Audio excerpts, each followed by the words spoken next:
You're listening to the Murder Speaks podcast, the show that spills the tea about true crime. Here's your host, Wendy Hinbest.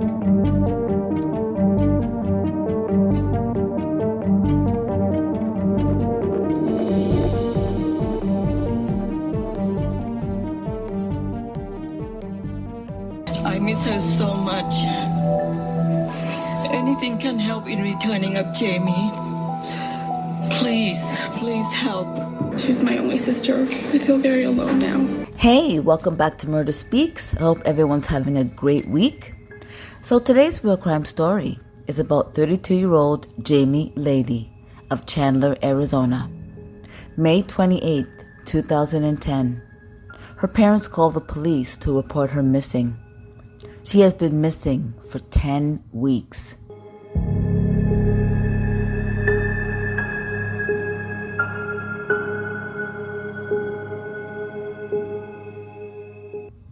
The police wondered why her parents took so long to report her missing. Turns out, her parents did not talk to her that often. I went to Arizona. Last time I went on March 13th, not too long ago. Did you talk to her on March 13th? No, I didn't talk to him. I just dropped all the stuff for her, on the door, the front door, and my wife just peeking and that's it. Okay. March 13th, and after that I didn't hear anything from her.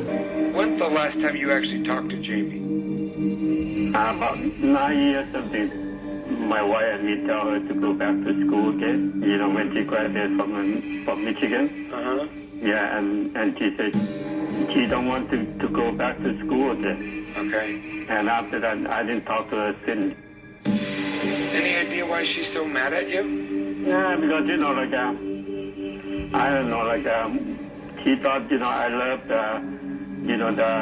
the old daughter than her. The police went to her house and found her car. She had 2 cars, but only one was there. She had a 1999 Honda Accord and a 2007 Ford Escape SUV. The Honda Accord was in her garage, but the Ford Escape was not there.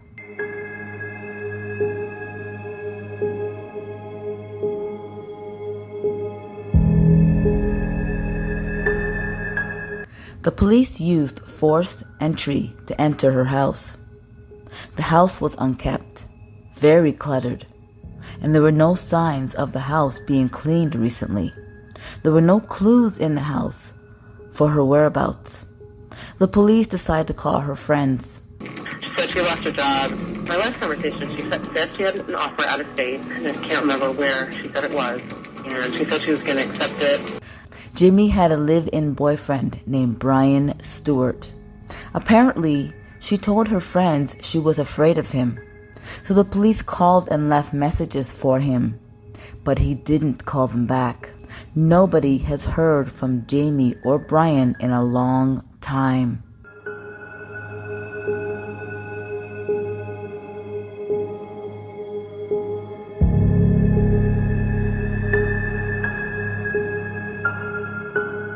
Jamie was a very private person.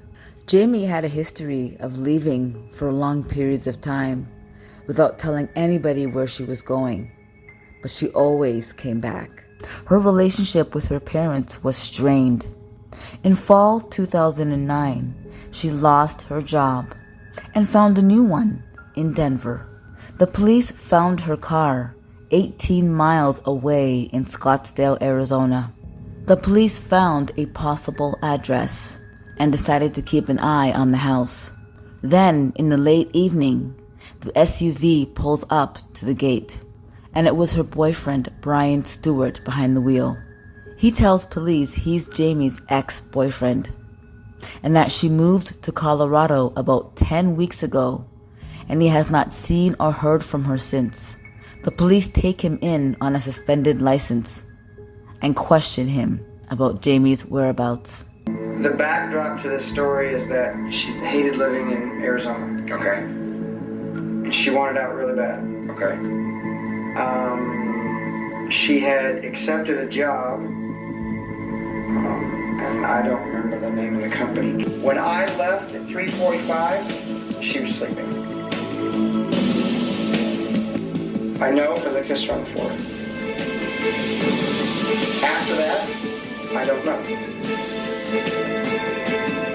What she did during the day, she could have went anywhere. I don't know. He tells police that on March 17th, 2010, they had a conversation that they were going to break up and she was going to take a job out of state. He tells police that she gave him her car as a parting gift, but the police didn't believe him, and they felt that he had something to do with her disappearance. But the police didn't have proof and nothing to hold him. The police got a warrant to search his home. It was very clean and everything was in order. Then the police see a woman's wallet on the desk in the office, and they found Jamie's license cut up and 2 of her credit cards. They also found receipts for adult dating websites. They found Brian's birth certificate, but it didn't look like a certified copy. And they found divorce papers for somebody by the name of Rick Valentini. The police discover that Brian's real name is Rick Valentini.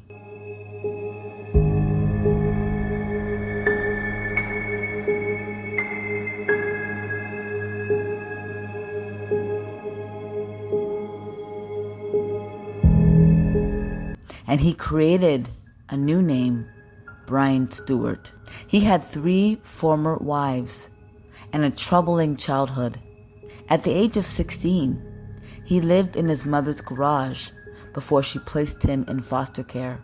The police speak to Rick Valentini's ex-wife. We met in Michigan, we got married, and then he left and went to Arizona. Okay. He had stole a lot of money and credit card money from my father, and he left. When he resurfaced, he told me that he was going to go under a different name. He wanted a new life. Have you ever known Rick to be violent? Yes. Can you explain that to me a little bit? One time we did get into a really big fight, and he did hit me. He did grab me by the hair. The police discover that he's a con man and he's violent. The police find a bank account statement that listed a payment to a storage facility. So the police find it and go there to investigate. They didn't find Jamie's body, but they found a shovel, a sawed-off shotgun, and rolled up plastic. The police found out that Jamie ran a background check on her boyfriend, and that's probably why he killed her. She probably found out he wasn't who he said he was. Apparently, he admitted to his cellmate in jail that he killed her.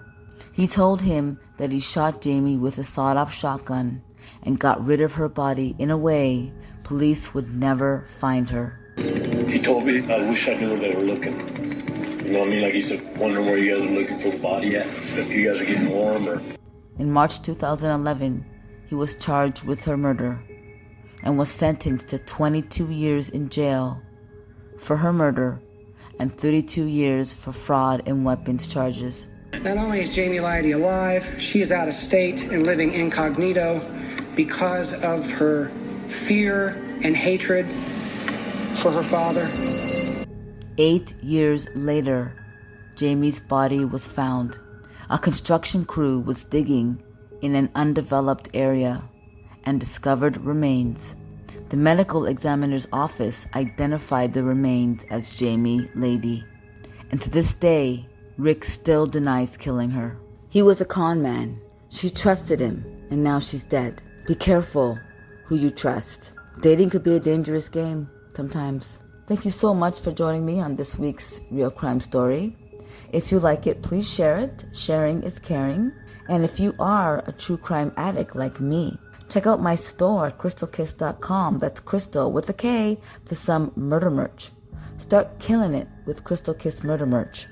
Check out my YouTube channel, Crystal Kiss, for more real crime stories. And check out my other YouTube channel, Wendy Boo, where I like to play games like Among Us and Roblox. And check out my other YouTube channel, Puppy Planet. a vlog about all of our adorable puppies. Don't forget to subscribe. Join me again on Murder Speaks. Thanks for listening. Bye.